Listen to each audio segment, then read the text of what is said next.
सो programming में loops का काम क्या होता है? इटरेट करना. सो इटरेशंस मींस एक ही टास्क को बार बार n number of time repeat करना. जैसे 1 to 10 तक चलो, या 10 to 100, या फिर 100 to 1000 समथिंग ऐसा. ठीक है, तो ये काम करने के लिए हमारे पास 3 अलग अलग टाइप के लूप होते हैं. First is while, then second is do while, and the third one is follow. ठीक है, so let's consider an I value which is 1, और यहाँ पे while एक लूप है. while में हमें कंडीशन देनी है, जैसे कि I should be less than equal to 5. ठीक है, तो जैसे कुछ हद तक ये इफ की ही तरह है, लेकिन अगर ये इफ की कंडीशन होगी तो ये कितनी बार ब्लॉक में आएगा? तो ये एक ही बार आएगा और उसके बाद ये एग्जिट करेगा. बट अगर ये वाइल है तो ये इसके लूप में रहेगा जब तक ये एग्जिट नहीं होता. Okay, so while what, print कर दो value of I which is 1, लेकिन इसके बाद ये दोबारा एग्जीक्यूट होता रहेगा और हमेशा वैल्यू क्या आएगी? तो सी कंसीडर दिस, आई 1 है और ये कंडीशन मैच हो रही है ना, आई लेस देन इक्वल टू 5 है, तो प्रिंट क्या होगा? 1 होगा. लेकिन उसके बाद लूप स्टॉप, उसके बाद भी 1 होगा. बट हमने लूप को स्टॉप नहीं किया, तो ये क्या बन जाएगा? Infinite loop. See one thing, मैंने अभी तक VS कोड में सेव नहीं किया. ओके, मैंने अभी तक अपने प्रोग्राम को सेव नहीं किया क्योंकि लाइव प्रीव्यू है ना. तो अगर मैं इसको सेव कर दूंगा तो ब्राउजर पे क्या होगा? कोड एग्जीक्यूट होना शुरू हो जाएगा क्योंकि ये तो लाइव प्रीव्यू है. सो इसलिए यहाँ पे मुझे हर प्रिंट के बाद आई प्लस प्लस करना पड़ेगा, विच मीन्स हर प्रिंट के बाद आई की वैल्यू को इंक्रीमेंट कर दो बाय 1. सी, तो हमारा लूप रन कर रहा है 1 to 5, और अगर मैं इसको कंडीशन 10 दूं तो ये 1 to 10 मतलब 10 टाइम्स एग्जीक्यूट. बट अगर मैं इसको कंडीशन ही 12 दूं, देन व्हाट? कंडीशन 12 से स्टार्ट करेगा वो फॉल्स हो जाएगा. बट एक्चुअली में now see condition is not matching. अब क्या होगा? फॉल्स हो गई वो, फिर कुछ नहीं प्रिंट करेगा. हाँ, तो ये एग्जिट कर जाएगा, मतलब ये इस ब्लॉक्स में जाएगा ही नहीं, ये सीधा एग्जिट करेगा. और लास्ट में हमने क्या प्रिंट किया? App running. तो ये सीधा ऐप रनिंग को प्रिंट कर देगा, मतलब लूप एग्जीक्यूट ही नहीं हुआ हमारा क्योंकि कंडीशन मैच नहीं हुई. तो दिस इज कॉल्ड इनिशियलाइजेशन. इसे हम लोग क्या कहते हैं? लूप की इनिशियलाइजेशन. तो ये लूप हमारा इनिशियलाइज हुआ and this is called condition. ठीक है, और ये है हमारा प्रिंट मतलब आउटपुट, और ये है हमारा इंक्रीमेंट और डिक्रीमेंट, जिसको हम लोग स्टेप वैल्यू भी कहते हैं. ठीक है, तो ये लूप हमारा 10 टाइम्स चलेगा. सी अगेन, अगर ये 1 से शुरू हुआ तब ये 10 टाइम्स चलेगा, बट अगर ये ही लूप 6 से स्टार्ट होगा देन 6 से चलेगा सर. 4 10 ये तक 6 से स्टार्ट होगा, 5 टाइम्स चलेगा. 6 7 8 9 10, तो ये 5 टाइम्स चलेगा और उसके बाद 5 times. एग्जिट करेगा. और अब क्योंकि लेट आई ग्लोबल है, तो अगर मैं ऐप रनिंग में आई प्रिंट करूं तो यहाँ पे आई की वैल्यू क्या आएगी? सर उसमें आई की वैल्यू लास्ट वाली आएगी. क्या? Last one. आपकी लास्ट की वैल्यू बनेगी उसकी. Yes yes 10. See when this value is 10, उसके बाद ये इंक्रीमेंट भी तो हुआ. Yes yes 11. Yeah. वैल्यू था 11. 11. एक्चुअली में 11 पे ये कंडीशन ब्रेक हुई ना, क्योंकि 11 कंडीशन मैच नहीं हो रहा. तो लूप ब्रेक कब हुआ था? 10 पे नहीं. 10 is the last printable value, but exit कब हुआ था? 11 पे. तो यहाँ पे तो एग्जिट वैल्यू आएगी ना, विच इज 11. ठीक है, तो यहाँ पे जो वैल्यू आएगी दैट इज 11. सी, ठीक है.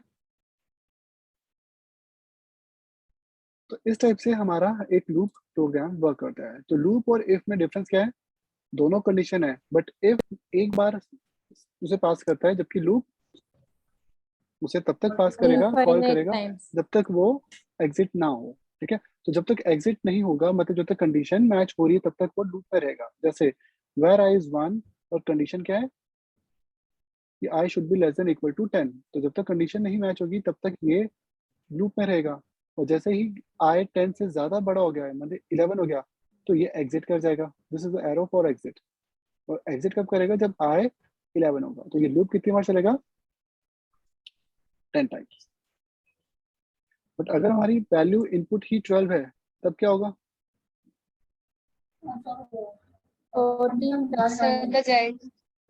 तो सी लूप एक बार भी रन नहीं हुआ.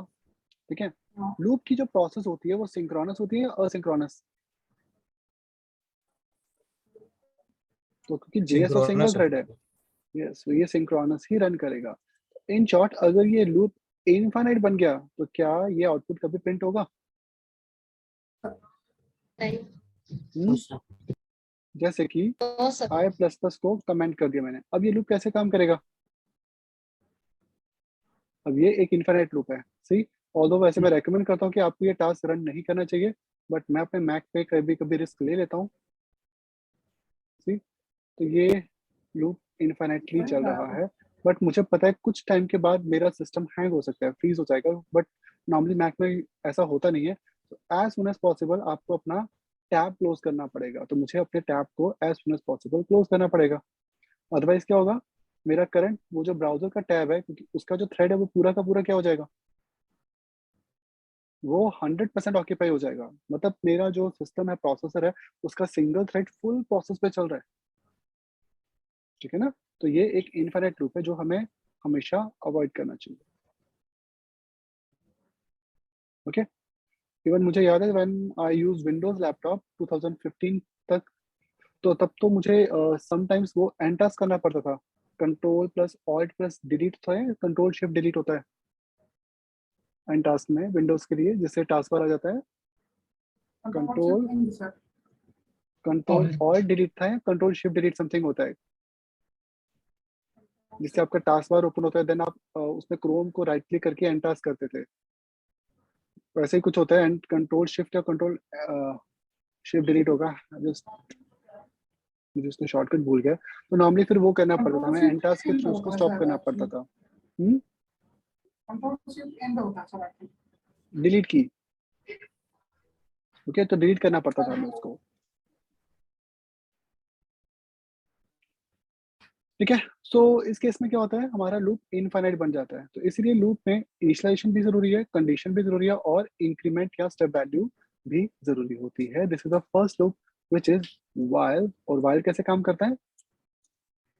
Entry level. एंट्री लेवल का मतलब क्या है, ये पहले कंडीशन चेक करेगा एंड देन उसके बाद क्या करेगा, उसके बाद ये प्रिंट करेगा, ठीक है। कंसिडर अनदर लूप जिसमें आई वन है और ये डू वाइल। डू में क्या होता है, हम लोग इटरेशंस को पहले प्रिंट करते हैं, कंडीशन बाद में देते हैं। जैसे कि आई लेस देन इक्वल टू 10 बाद में था, प्रिंट आपने पहले कर दिया आई की वैल्यू को, एंड इंक्रीमेंट भी पहले कर दिया।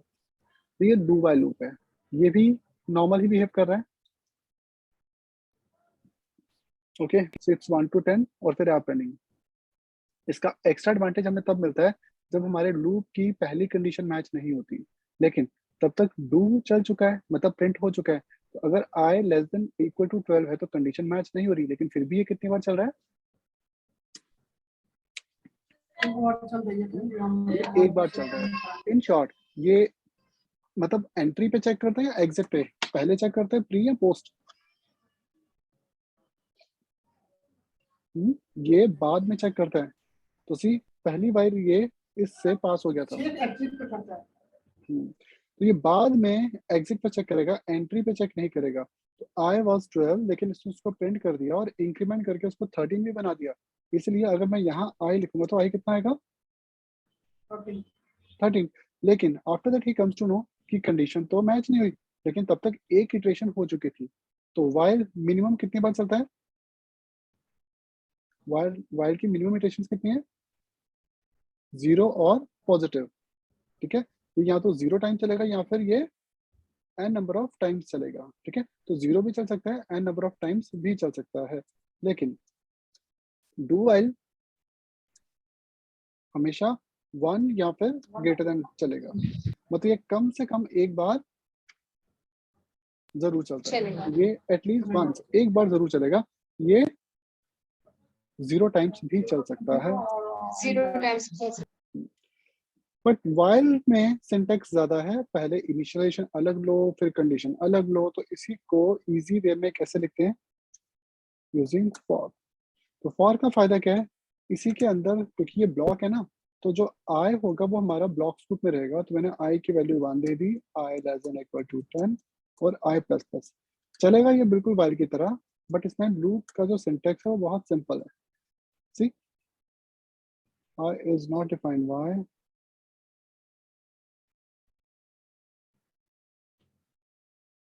let's see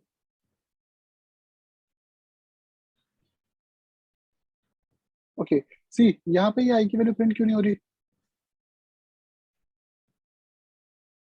क्योंकि आई ब्लॉक का है ना, ये आई तो फॉर वाले ब्लॉक का है ना।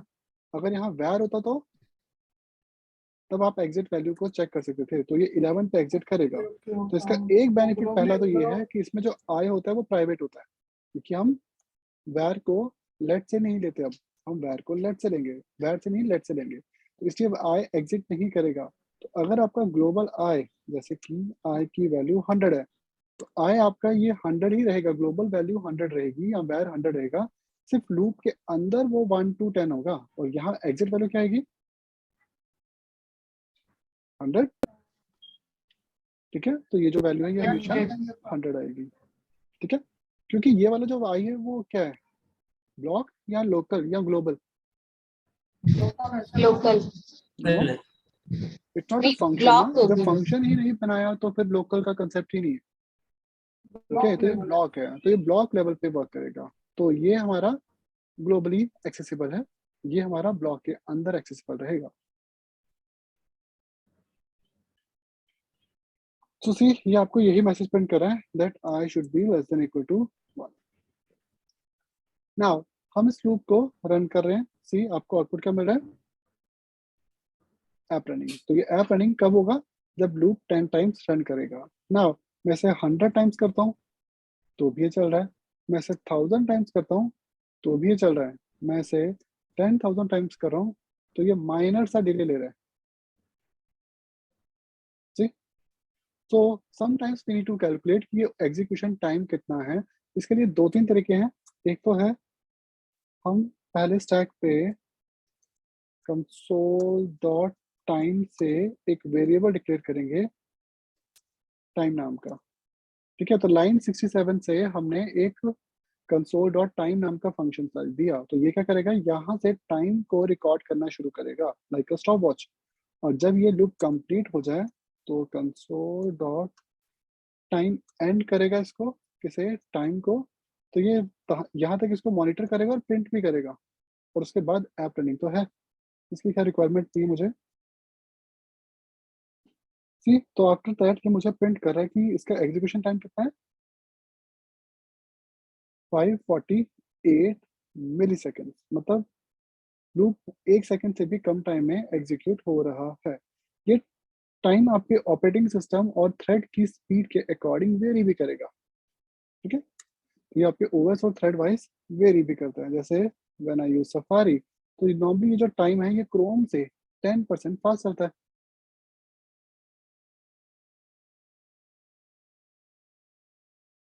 It's taking too much time.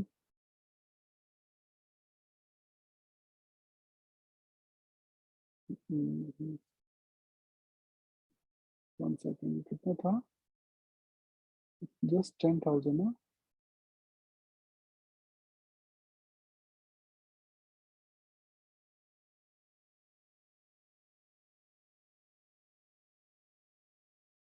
One sec.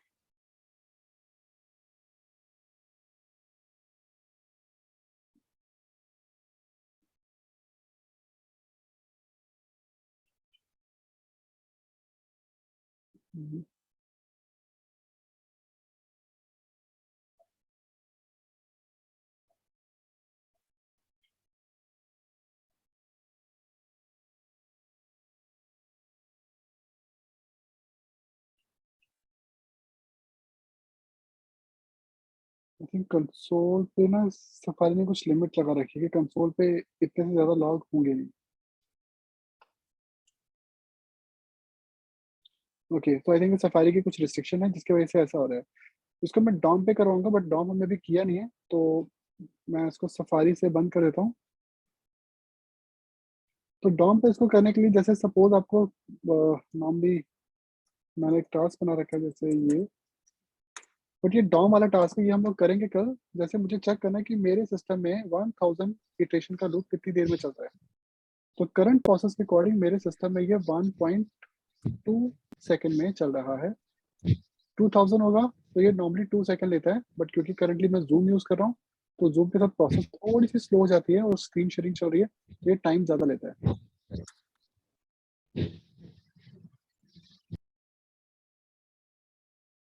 Okay तो बेसिकली ये हमारे 3 लूप्स हैं। ये जो टाइमर्स वगैरह हैं ये कैसे वर्क करते हैं और लूप जब फास्ट हो तो उसको परफॉर्मेंस ऑप्टिमाइजेशन कैसे करते हैं, अब ये चीज़ हम लोग कल करेंगे because today I have to go somewhere and it's very urgent.